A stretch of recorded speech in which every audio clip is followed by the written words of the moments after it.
Everybody is familiar with the Stars dance team. They're busy all year performing at football games, competition, and the annual spring show every April. You might say the Stars are dancing all year long. What does it take to become an officer? You have to be a leader, you have to be a good dancer, you have to just pretty much be an experienced dancer and leader on the team, and just, you need to know everybody on the team and just, I guess, have faith in your skills that you can just help the team and just like do everything to benefit the team.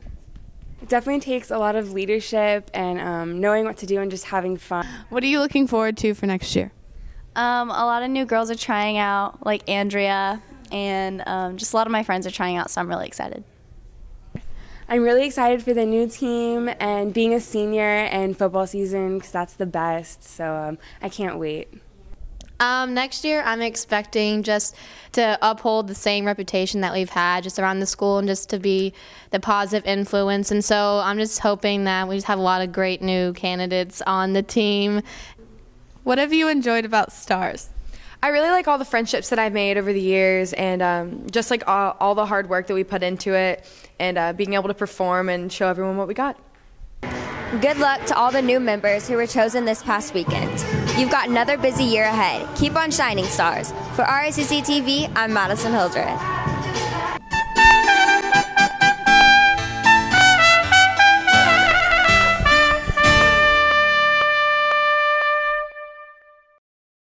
Many students at Frisco High School also work while going to school. Balancing the two can be a difficult challenge, especially if you work a lot of hours. Part of the challenge is balancing work with school and extracurricular activities. Is it hard balancing school and work? No, not really. I mean, it can get challenging at times if you work nights all the time just because you can't get your homework done. But I have late arrival, so I do my homework during the day, and plus I'm a senior, so you don't really have that much homework.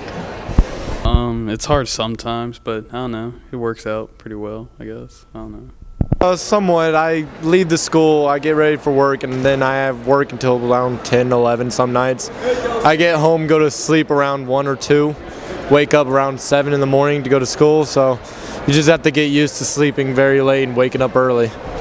I think it's really hard to manage. Actually, it's also a lot of like pressure too, because you want to do good at work, but then you want to go do good at school, and then you got homework, but you still got work. So it's really hard to balance both of them, but I'll try whatever I can do. Most managers will work with high school students and their schedules for both work and school. Is it hard scheduling high schoolers with their schedule? Not really. It's a very flexible work environment, so we have some that work only on the weekends due to their extracurricular activities during the week, and we have some that come in the evenings after school, so it actually spreads out pretty well. Most places of employment strictly enforce a cell phone policy. Cell phones are not allowed for associates while they are on the clock in their work area. We do make one exception with our Just For You program to where we can show customers our cell phones so they can see how the app works if needed. Working and going to school may not be the easiest thing to do, but it does help you earn a little more cash. So, even though it may be stressful to think about getting a job, because we all love some extra cash. For Racc-Tv, I'm Kelsey Dean. As you know, the NCAA March Madness tournament has been going on. We asked students here at Frisco High what they think the outcome will be. All right, Duke, Kansas, and Texas. Final. Yeah, boy. I got Gonzaga, Louisville, Miami, and Kansas. I got Georgetown, Miami, Louisville, and Ohio State. I got Miami, Michigan, Louisville, and Ohio State, and Miami winning it all. I got Indiana taking it all the way, and if Indiana doesn't take it all the way, I got the U. Yeah, I got Harvard, Florida, Indiana, and Kansas in my Final Four. Well, Mr. Mendoza, my Final Four teams are Duke, Gonzaga, VCU, and Butler. You can bank on that. My Final Four is Ohio State, Georgetown, Indiana, and Louisville. And I have Louisville winning it all. Yes, I am. And by the way, I have my bracket right here. And if the cameraman would nicely zoom in to see that Duke will win it all. Go Duke. My Final Four, let's start up in the top left corner of the bracket. I got Oregon coming out of it. You know, the defending Pac-12 champs, they're on a roll right now. They might upset some people. And then from the one right below that, I'm thinking there's a guy on that team called LaSalle, I believe it's called. He's pretty good. He's got dreadlocks. He's intimidating. Then up there on the top right, watch out for a team called Florida Gulf Coast. They might be interesting. And then I got Miami on the other part. So Florida Gulf Coast will probably win it all. I don't know. It's just a guess. Some of those predictions are very bold, but anything can happen. For Racc-Tv, I'm Joseph Mendoza.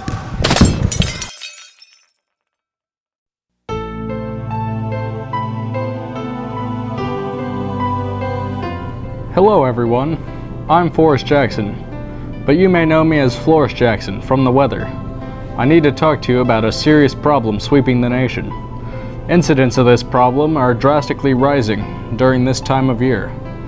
You might have seen it during spring break. It might even be happening in your own homes and schools. What I'm talking about is peep abuse. What you're about to see is graphic and may be disturbing to some viewers.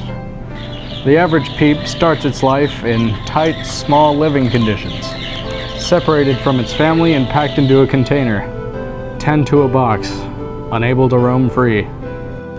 There's no need for these types of living conditions in modern society. But this is only the beginning of peep abuse. Peeps are then sold to people for torture and consumption. Peeps can be consumed, uncooked, or cooked. Some sick people roast peeps over an open flame, but most are known to put them in a microwave.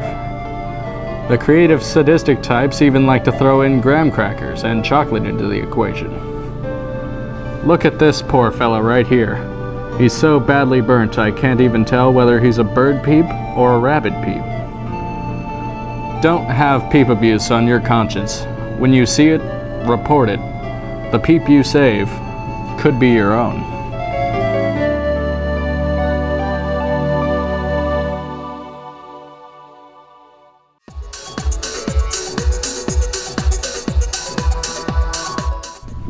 Save the peeps. Hello, fellow raccoons. Welcome to the Weekend Weather Watch. Winter made a comeback earlier this week, but appears to be leaving for good this time. The blue skies and sunny weather are leaving us for a while, and the rainy weather moves back into the forecast. It seems Mother Nature is manic-depressive and is refusing to take her medicine. Today there is a chance of thunderstorms with a high of 73 and a low of 57. Friday is a holiday for us since we did not use any bad weather days this winter. It looks like we saved the bad weather for the bad weather day, because there's more rain in store for us on Friday with a high of 72 and a low of 59. Saturday brings with it more scattered showers with a high of 74 and a low of 61. Easter Sunday warms up with a high of 78 and a low of 56, but the cloudy weather will continue. Giant rabbits that lay plastic eggs are known to thrive in these conditions. I know, because I've seen them. Oh yeah, Monday's April Fools. You monster. We return on Monday, which is April 1st, which also happens to be April Fool's Day. If you happen to be in a computer-related class, be prepared to pull the tape off the bottom of your mouse. For Racc-Tv, I'm Flores Jackson. Remember, the peep you save could be your own. Oh yeah, and nobody loves you like I do.